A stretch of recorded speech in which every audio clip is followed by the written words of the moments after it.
Hey guys, it's Bear Loves Film and Bear Clark here, and I'm going to look at The Founder today. So this is a spoiler review of the Michael Keaton film, which is about how the McDonald's food chain really got started. I knew nothing about this film going into it. I knew nothing about McDonald's. Like virtually everybody else in the universe, I have eaten McDonald's over the years, although, you know, as a youngster I don't tend to eat it as an adult. But I was very interested to see where this film would take us. So this is a film that I didn't see in the cinema. I think it had quite a limited release in the cinemas. It certainly wasn't in any of the cinemas where I live. So I saw this on, I think it was probably Netflix.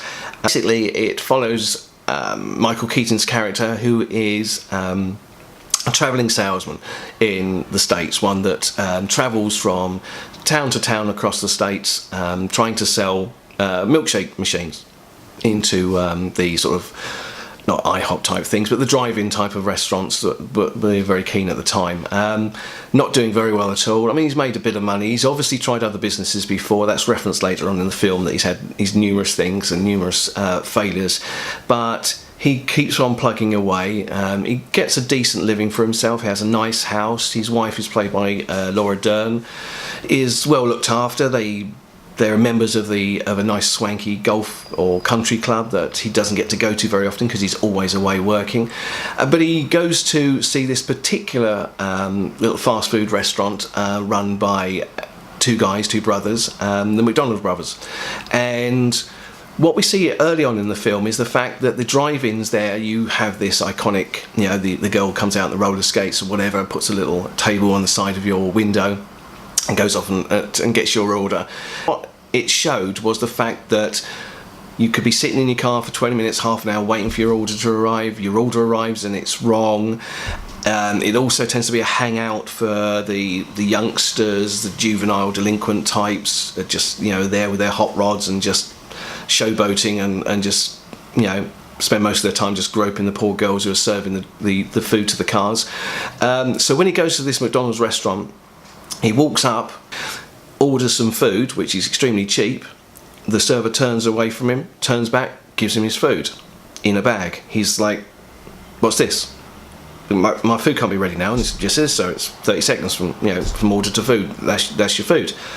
Okay, so what do I eat it with? Well, you eat it with your hands. Well, where do I eat it? Well, you can eat it in your car, sir. You can sit on the park bench, or sit on the grass, or you can go home and eat it. And the film does a brilliant job of showing us how revolutionary this was.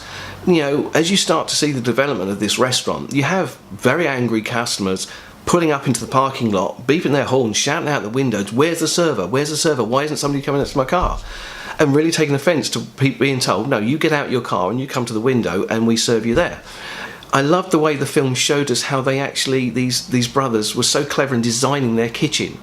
You know, literally going to a tennis court with chalk and a load of volunteers and drawing a layout on the floor, getting people to pretend they're doing, you know, they're putting on the mustard, they're flipping the hamburgers, they're serving the drinks, whatever, and then timing it and then revising it until they come up with this template, and they have a brilliant and successful business. Now Michael Keaton comes along, immediately gets pound signs, or dollar signs rather, in his eyes and says, "Well, this is something we can franchise."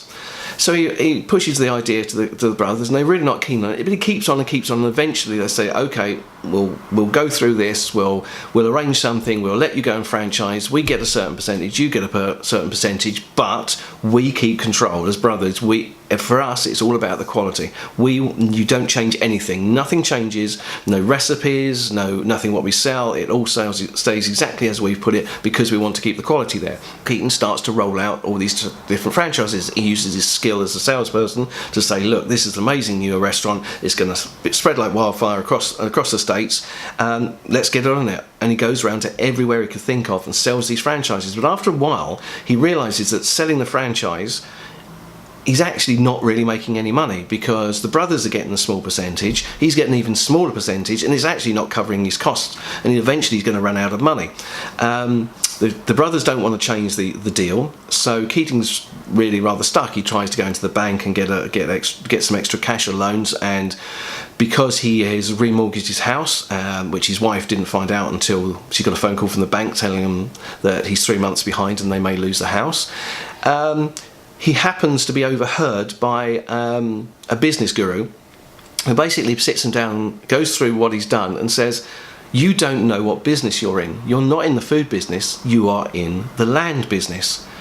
And from there they develop a scheme where they basically buy the land, then let it out to the franchisee, so they get some money, passive income from the land, plus they have the capital of the land, whilst the franchisee is making their money and sending that percentage to the McDonald's twins. Now, the brothers rather. Now, they get wind of this, the brothers, and are none too happy, but because he is not changing the format of their food or their restaurant, all he's doing is separately setting up a company to supply the land for them. Michael Keaton's doing nothing wrong. So you go through this film really feeling for Michael Keaton, because you know that he's down on his luck, he's struggling, his marriage is far from good, basically because he never sees his wife, even though she stands by him 100%, and he's seen an opportunity, and the brothers are too short-sighted to see it. Now, what I really liked about the film, in a good but bad way, because it really changed my whole feelings about Michael Keaton, was when we get to the last part, what we realise is that Michael Keaton is going to change the rules. He's going to get himself into a position where he's going to do what he likes. And when the brothers turn around and say, you can't do this, you can't change this, you can't do that, you can't be calling yourself McDonald's Corporation because that's our name, we'll take you to court. To which, by that time, because he's built up this huge portfolio of 300 plus franchises and the land and all the income from it, he turns around and says, well, go for it. You can never succeed. I've got a multi-million-pound company now running. The best lawyers, you don't stand a chance. And in the end, he basically buys them out for a small amount. So that's pretty shitty for a start. They get the equivalent of $1 million each, which at the time was a lot of money. And what they also wanted is 1% of the profits in perpetuity. So, in other words, forever and a day, them or their descendants would obviously get a 1% of McDonald's profits. Now, at the meeting for that, they get their checks for the $1 million, but Michael Keaton says, look, the only thing I've got a problem with is 1%. Definitely, guys, you should and you will get your 1%, but my investors will get very, very, very jittery if they see in a contract that a percentage is going to be going to yourselves. So we'll have to make that a handshake agreement. In other words, we'll agree between us as gentlemen and shake hands on it, but there won't be anything actually legally written down and signed. And unfortunately, the brothers believe him and go with that. And what turns out is the fact is he reneges on that, and because there's no written evidence to show it, the brothers and their family and that sort of descendants have never received a penny of those percentages. So Michael Keaton, or Croc, the actual character that he plays so well, is a complete and utter shit. And then, as if that wasn't enough, one of the final scenes you see of the film is that these guys are the brothers are carrying on doing their little restaurant. They've been forced by law to take the name McDonald's, which is their name, off of their building because McDonald's is now registered trademark. So they carry on selling their hamburgers and keeping up the quality and just to that little business. And then Michael Keaton's character then, on the opposite side of the road, builds a brand new McDonald's, which obviously takes all their customers away, and they have to close up and go bankrupt.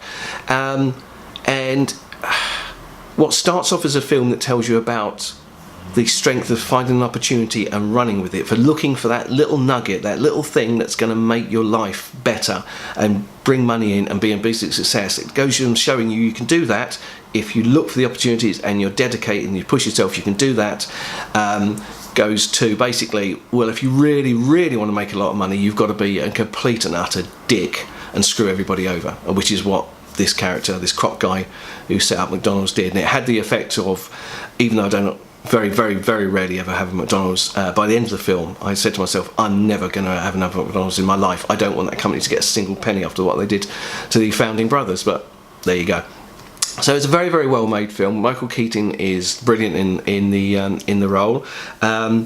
It's got an 83% Rotten Tomatoes score for the critics and 82% for audience, which is pretty unheard of for audience and critics to be so well aligned. So it's very well thought of by everybody who's seen it. Downside, I'd say, has the Laura Dern character who plays his wife. Is hardly in the film. She's not used very much at all. In fact, eventually he divorces her and goes off with one of the other franchisees' wives. But we don't really get to know her very well, or why she's supportive of him, or etc. So I think it's a waste of her character, and it's also a waste of her obvious acting talents. For me, I think the other thing which is a shame is that there wasn't at least some form of explanation early on in the film of how the finances work with the franchises. So later on, when we look at the different way he goes ahead with buying the land and leasing it out, we then start to hear what he's doing and how those numbers would work. But at the beginning, when he's going out and he's selling franchises, you see him getting checks for $12,500 as like a fee, a franchise fee. But you don't really know how the money's coming in, who's building the building. Are the franchisee going and getting a loan to build the store, which I guess they are. There's lots of things that you don't actually understand the business behind it because it's not explained. Now, I don't expect them to break the fourth wall like The Wolf in Wall Street for Leonardo DiCaprio to actually turn around and tell you what he's doing, but I think they could have explained to make it a little bit more understandable why it was appealing to people to get the franchise, and why it seemed to him at the time the first business model he was using would make sense, but then how later on it meant he was actually not making money and he had to change. But in essence, guys, this is a very interesting film. It's definitely worth seeing.